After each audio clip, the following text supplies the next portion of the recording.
to Wellness Wednesday with Vista magazine. Today I'm going to talk all about back to school, and this coincides with the new Vista magazine issue that's out in the next week, and you can find it at Healthy Planet. So my article in Vista magazine, I talk a lot about, back to school is going to be pretty different. It's not going to look the same. There are some people who are choosing to send their kids to school, some who are not, some who are going to university anyway, some who are not, some who will be doing school online. I mean, it's all over the map. I am choosing to send both my kids to school. They are quite careful, and I believe that they are going to do the best in controlling what they have control over. If there is any advice that I give to parents, even though we think our teenager kids are not listening, or they think that we're not that smart anymore, they still do. They still listen, and they still emulate.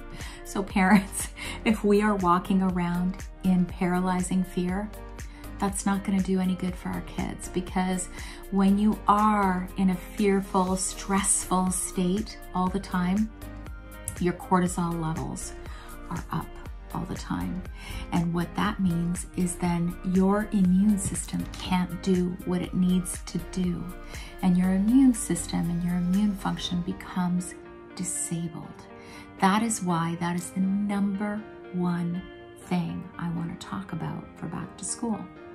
Our kids emulate us.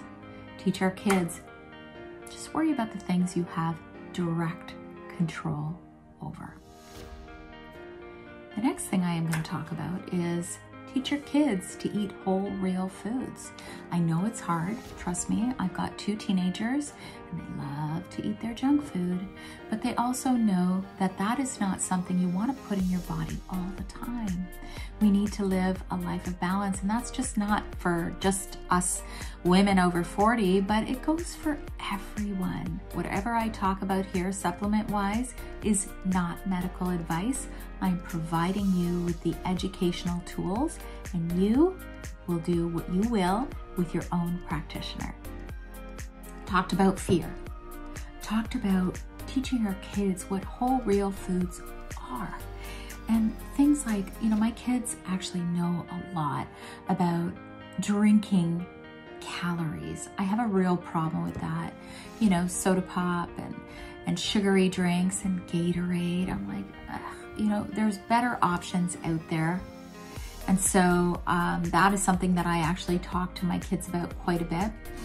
Now, I am going to talk about sleep. It's not necessarily the easiest thing, especially if you've got a university student who's sleeping for the first time away from home. It's not going to be easy.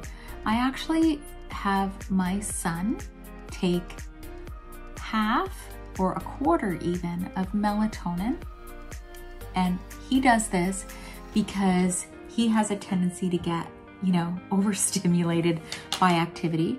So this just ensures that he gets the right amount of sleep that he needs. But I've taught my children a method. It's Dr. Andrew Weil, and it is the 4-7-8 breathing method. And it has actually been proven to slow down your heart rate and just bring you to a calmer state.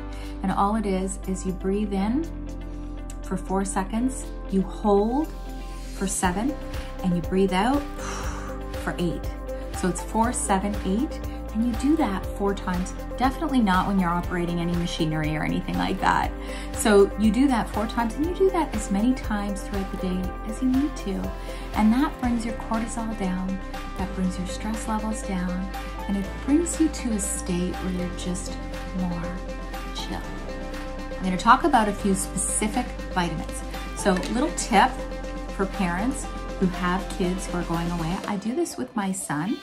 But what I do for my son is I take a Sharpie and I actually write on the lid of supplements that I send him away with. So for example, I would say take a quarter to a half of 1 tablet about 45 minutes before bed. Vitamin D. Now, vitamin D is a hormone, remember, and it is fat soluble, and you want to make sure you have the right amount. So go and check your vitamin D levels with your doctor. It's really important to know because you want to have optimal levels of vitamin D.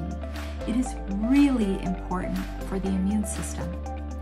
So I send my son away with vitamin D. He knows how much to take. Vitamin C is another one. If your teen likes chewables, send them away with chewables. And vitamin C is water soluble. So really it's hard to take too much vitamin C. However, if there are some people who choose to take it to bowel tolerance. I wouldn't recommend you do that unless you're working with a practitioner. However, vitamin C is always a good nutrient for your teen to have. Omega-3s. Now, omega-3s are huge. I find that my kids, my family, we don't eat enough fish. So for us, omega-3s are really important. Omega-3s are great anti-inflammatories, great for brain health.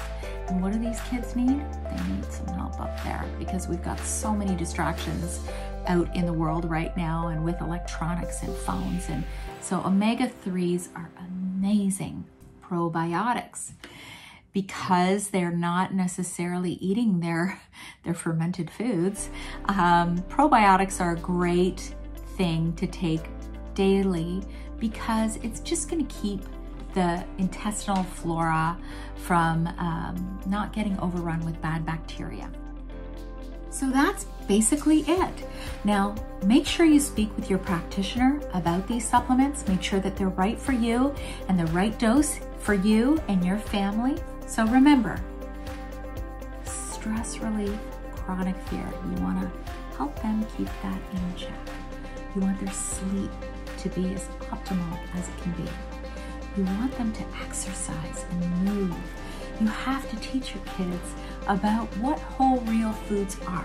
So let's say they are in res and they are eating from a cafeteria.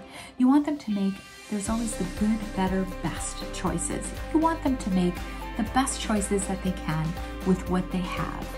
And then the last thing, it would be those certain nutrients that I talked about. So vitamin D, vitamin C, omega-3s, probiotics, and melatonin. I hope that was really helpful for you guys. Have a great week. Thanks.